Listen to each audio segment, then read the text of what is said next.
Good afternoon. My name is Connor Matthews, and I would like to take a moment of your time today to discuss the business model I have created for my business, Burger Barn, and the prospects I have of turning it into a franchise.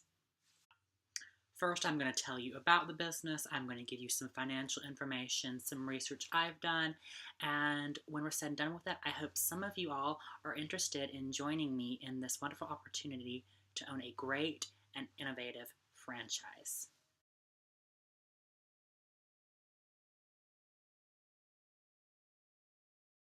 So, first off, let me explain to you exactly what my business is. So, I founded Burger Barn in 2016 when I saw that there was a niche in the market for a fast service, fast food hamburger chain that also offered a wide variety of vegetarian slash vegan sandwich options for the customers. You know, we all are busy people. We're working, we're students, we're professional adults. We don't always have time to make a meal or to go to a sit down restaurant. Sometimes we want to go through a drive through, or all we have time for is to go through a drive through. And after I looked around, the only options for people who do not eat red meat or meat at all or any land animal, such as a pescatarian, would be salads. And, that's very limiting to the customers. So I decided to create a market that would be more broad for them.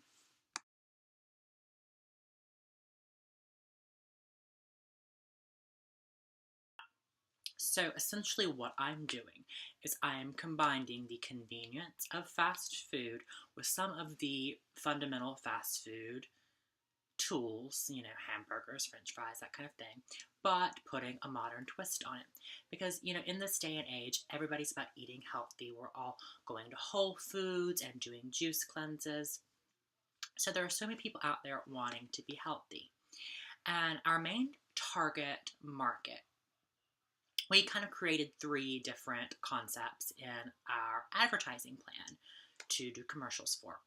The first being, a busy mother who's health conscious. She has kids, they're out of school, it's the weekend, but they don't have time to go to a restaurant. They're out, they're running errands, they're living their life. But she doesn't want to just feed them junky fast food. So what does she do? She comes to Burger Barn. We're a very simple, down to earth concept. That's why I named it Burger Barn. You think barn, you think, animals, livestock. You think fresh, you think simple. And that's what we give you. Another consumer market we really tried to appeal to is just your average working man or woman who has a 30-minute, sometimes 15-minute lunch break. Very few have the luxury of getting a full hour. So, unless they're eating at their desk, something they pack from home, they're generally going out to fast food restaurants because they're quick and they're economical. But what happens is, they're getting tired of eating the same old thing because there aren't that many options and they're not that healthy for you. And what's going to happen to these people when they're eating the exact same fast food meal 2, 3 times a week, same hamburger? They're going to get tired of it and they're not going to want to go there anymore. So I think the best areas for us to develop and build these businesses would be near office buildings, shopping centers, just main populated areas, kind of along the same stretch as any other fast food chain. Also, off interstates would be great for people who are traveling for business, summer vacations, things like that. And we'll pull all those people in. They see that we're convenient and quick, like any run of the mill fast food chain. But we have great quality ingredients and we have a variety of different items. Burger Barn also appeals to families because it is a nice, calm, quiet environment. While it's a fast food chain, it's still a great place to go for a family dinner, especially if you have a large family and you might not be able to spend $20 a plate for you, your wife, or your husband, and your 4 children. But with large families also comes a lot of diversity, a lot of complexity. I know from personal examples, I'm a family of three, but agreeing on somewhere to eat is never an easy thing because three people want completely different things. And imagine having more personalities, more taste buds, more palates, more people to concern. So we like that the fact that all of our sandwiches can come different ways: hamburger, chicken, vegetarian, etc. And I have done my research, and we could be the first fast food franchise chain in this section of the Southeast to have a veggie burger. The only other fast food franchise I've found that offers a vegetarian patty is White Castle.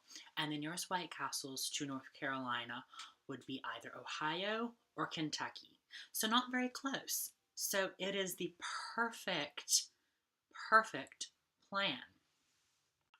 So now that I've explained to you what Burger Barn is, what our product is, our demographic, and our overall goal and dream, I'm going to get to the not so glamorous side, but I'm sure the side all you franchisees are wondering about, which is the financial side.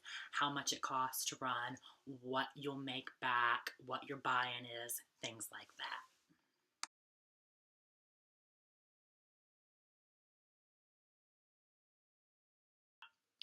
For Burger Barn, we require any of our potential franchisees to have liquid assets of at least $730,000 of the $1.2 million it does cost to start a Burger Barn franchise.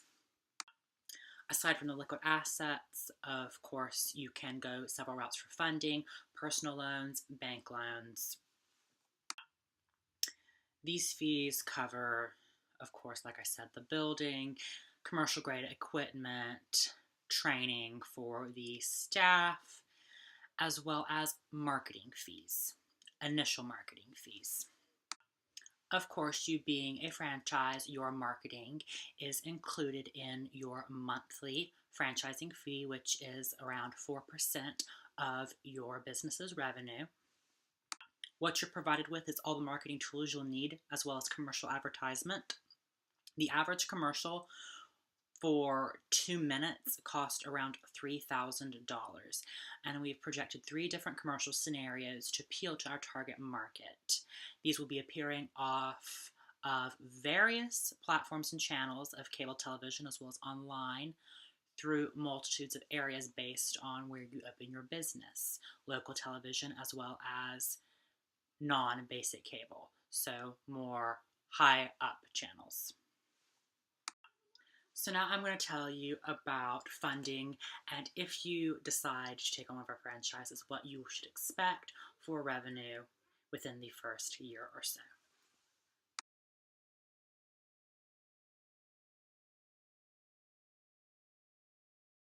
So now I'm going to talk to you about financial projections for the first year of a franchise.